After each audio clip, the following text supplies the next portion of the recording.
Well, work demands during the week can mean workouts don't always happen until the weekend.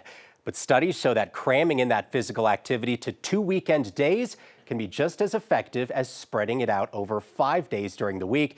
You just have to utilize that time correctly, right, guys? So on this Fitness Friday, we have 2 trainers with us to show us 3 must-do exercises that will help all the weekend fitness warriors out there. Daniel and Steve, thanks for being here, guys. Yeah, absolutely. Let's talk first about that term, weekend warrior. What does that mean? Yeah, no, thank you for having us. A weekend warrior is somebody that gets all of their activity or events or training only in 2 days, on Saturday or Sunday. So you got to cram it in with, busy schedules. Sometimes people only have 2 days and not a full week. You got to go hard. That's right. And so the CDC actually recommends that we get 150 minutes worth of exercise all done within that week. But now what does that mean? Does that mean that we're going to get 150 minutes all done in 7 days, or are we just going to get it done in 2 days? Yeah.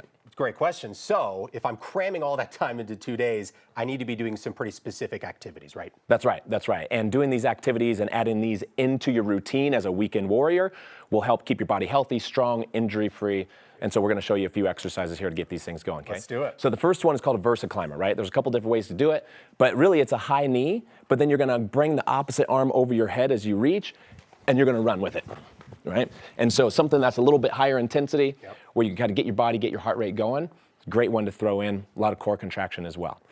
Second exercise, we're going to do a squat with a cross crawl component. Okay. Don't say it too fast. Yeah, right. To say. So hands go behind the head. Yeah. It is dangerous.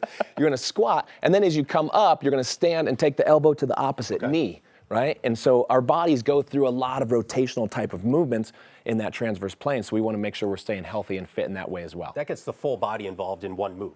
It does, yeah. And so we really want to focus on complex movement patterns, which just really means we want to involve multiple joints throughout the body, not just a single joint itself. Makes sense. And then on the third exercise, what we're going to do, again, is going to be full body. And this one is going to be on the ground as we move into an inchworm, slowly warming up the hands, the wrists, the fingers, and the shoulders into that plank. But then in order to open up the hip, I'm going to bring 1 foot over, and then I'm going to go into a thoracic spine rotation. And so that's just going to help with the shoulders.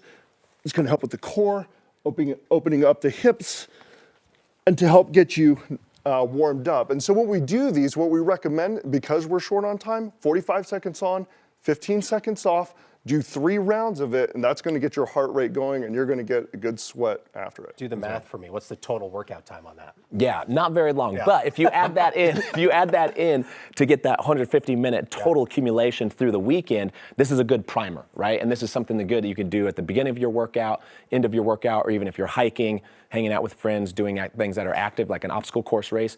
This will be something that's a go-to. Looked like some kind of yoga moves as well in that last move you just did for us there. Talk maybe a little bit about how you could utilize these in addition to those other exercises.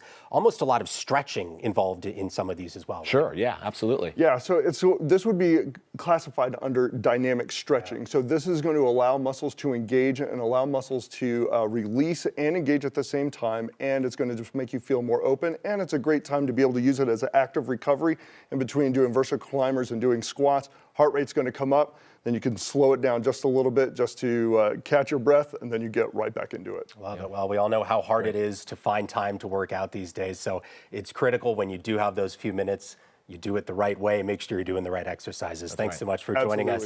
Good reminder, you can keep up with Daniel and Steve over at Inward Fitness. Thanks, guys. Thank you. Thank you.